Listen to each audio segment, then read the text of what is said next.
ਬਿਸਮਿल्लाहिर्रहमानिर्रहीम अस्सलाम वालेकुम देसी जसका चैनल देखने वाले ਨੂੰ खुश आमदीद। ਅੱਜ ਮੈਂ ਤੁਹਾਡੇ ਵਾਸਤੇ ਲੈ ਕੇ ਆਈ ਹਾਂ ਪਿੰਡੀ ਗੋਸ਼ਤ ਜਿਹੜਾ ਕਿ ਬੜਾ ਮਜ਼ੇਦਾਰ ਔਰ ਬੜਾ ਜ਼ਬਰਦਸਤ ਬਣਦਾ ਹੈ ਔਰ ਗਰਮੀਆਂ ਦੀ ਬਿਹਤਰੀਨ ਸੌਗਾਤ ਹੈ।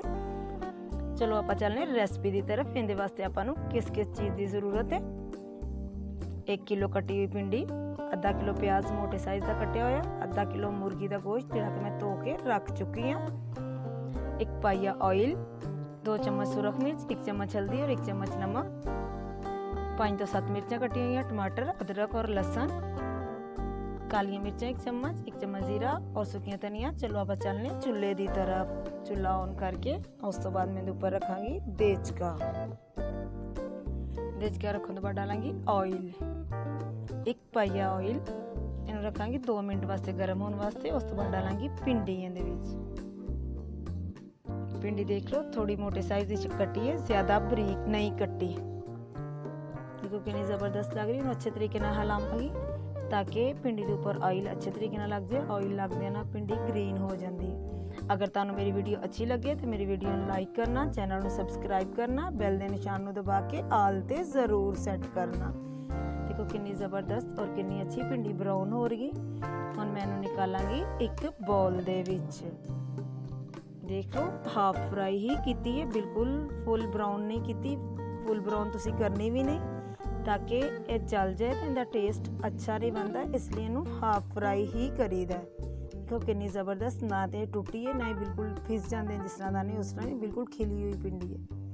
कितनी ज़बरदस्त और कितनी अच्छी पिंडी मेरी हाफ फ्राई हो गई, देख सकते हो बिल्कुल ज़बरदस्त तैयार हुई है। उस तो बाद मैं इस ऑयल दे विच ही डालांगी गोश्त जिहड़ा कि मैं आधा किलो गोश्त धो के रख चुकी सा। इन्हूं तुसीं टोकरी दे विच ही निकालना है, प्लेट वगैरह च बिल्कुल नहीं निकालना। टोकरी च पानी जिहड़ा अच्छे तरीके नाल निकल जाता है। इन्हूं हिलावांगी अच्छे तरीके दे नाल ताकि बिल्कुल सारे गोश्त के उपर ऑयल लग जाए, देचकी दे नाल गोश्त बिल्कुल ना चिपके। देख सकते हो बिल्कुल अच्छे तरीके नाल मैं सारे गोश्त नूं हिला दिता है और कितना ज़बरदस्त लग रहा है और कितना अच्छा लग रहा है। इहदे विच पानी बिल्कुल नहीं लगाना, इस तरह ही दम देना ताकि दम दे नाल ये नरम हो जाए और अपने पानी दे विच ही नरम हो जाए। तुसीं देख सकते हो पानी लगाने तो बगैर कितना ज़बरदस्त ब्राउन गोश्त होया और कितना अच्छा लग रहा है। देख सकते हो ज़बरदस्त तैयार हो गया और फुल ब्राउन होया। उस तो बाद निकालांगी बाउल दे विच। देख लो कितना अच्छा और कितना ज़बरदस्त हो गया। सारे नूं निकाल के अच्छे तरीके दे नाल बाउल नूं रख देंगे एक साइड ते। उस तो बाद मैं इस ऑयल दे विच ही डालांगी प्याज जिहड़ा कि थोड़ा मोटे साइज का कट के रखिया होया सी। देख सकते हो कितना अच्छा और कितना ज़बरदस्त। और इन्हूं ब्राउन बिल्कुल नहीं करना, इन्हूं सिर्फ हिलाना है ताकि थोड़ा जिहा इहदे उपर ऑयल लग जाए। ऑयल लगन तो बाद ये नरम होना शुरू हो जाएगा। उस तो बाद मैं इहदे विच डालांगी टमाटर, सब्ज़ मिर्च, अदरक और लहसुन कुटिया होया, मिर्च और टमाटर कट्टे हुए डालन तो बाद मैं हिलावांगी। और हिलाना इन्हूं फौरन जरूरी है कि ताकि एक साइड तो प्याज जिहड़ा ब्राउन हो जाता है। अगर थोड़ी देर भी रुकिया रहे कि ऑयल दे विच 2 चम्मच सुरख मिर्च, 1 चम्मच हल्दी और 1 चम्मच नमक, 3 चीज़ां कट्ठियां मैं डाल चुकी हूँ।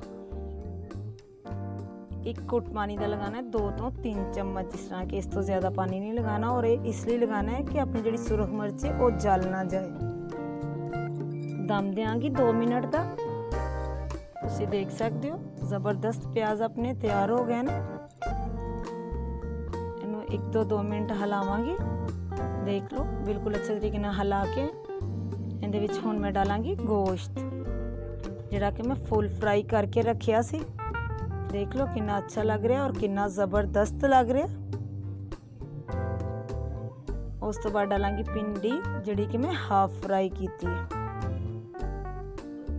अच्छे तरीके दे नाल इहनूं भी हिलावांगी ताकि इन दो गोश्त और पिंडी दे विच नमक और मिर्च रच जाए अच्छे तरीके दे नाल। उस तो बाद डालांगी इहदे विच कालियां मिर्चां, सुखियां धनिया और जीरा 1-1 चम्मच और कट्ठिया ही मैं 3 चीज़ां डाल दित्तियां ने। इन्हूं हिलावांगी अच्छे तरीके दे नाल ताकि सारा जो जीरा वगैरह सब पूरी सब्जी दे उत्ते लग जाए। उस तो बाद देंगी 2 मिनट का दम। चूल्हे नूं कम कर देंगे ताकि सब्जी नीचे ना लग जाए। तुसीं देख सकते हो कितना ज़बरदस्त और खुशबू कितनी अच्छी आ रही है और कितनी अच्छी अपनी पिंडी और गोश्त तैयार हो गया है। देखो कितना अच्छा लग रहा है और कितना ज़बरदस्त लग रहा है। चूल्हे कर देंगे बंद। चूल्हे इसलिए फौरन बंद कर दिता है ताकि अपना सालन नीचे ना लग जाए। और इस तो बाद डालांगी हरियां धनिया जिहड़ियां कि मैं कट के धो के रख चुकी सा। चूल्हा बंद करने तो बाद इसलिए डालियां ने ताकि बिल्कुल ब्राउन ना हो जान और इन्होंने लैदा नज़र आना चाहिए। अच्छियां लगदियां ने विच नज़र आंदियां और इन्हां दी खुशबू भी अच्छी लगदी। उस तो बाद डालांगी मैं एक बॉल दे विच निकाल के। देख सकते हो कितना अच्छा और कितना ज़बरदस्त लग रहा है। और धनिया भी मेरिया बिल्कुल ग्रीन नज़र आ रही हैं। अगर ये जल जांदियां ने फिर इन्हां दी खुशबू नहीं आती। माशाअल्लाह कितनी ज़बरदस्त भिंडी गोश्त की डिश तैयार हो गई। हल्कियां जिन्नियां धनिया ऊपर डालांगी, ज़्यादा नहीं डालनियां क्योंकि मैं पहले भिंडी दे विच डाल चुकी हूँ। उस तो बाद एक डालांगी नींबू और 2 रखांगी मिर्चा। फिर मिलांगी एक नई वीडियो दे नाल। बाय बाय, अल्लाह हाफिज़।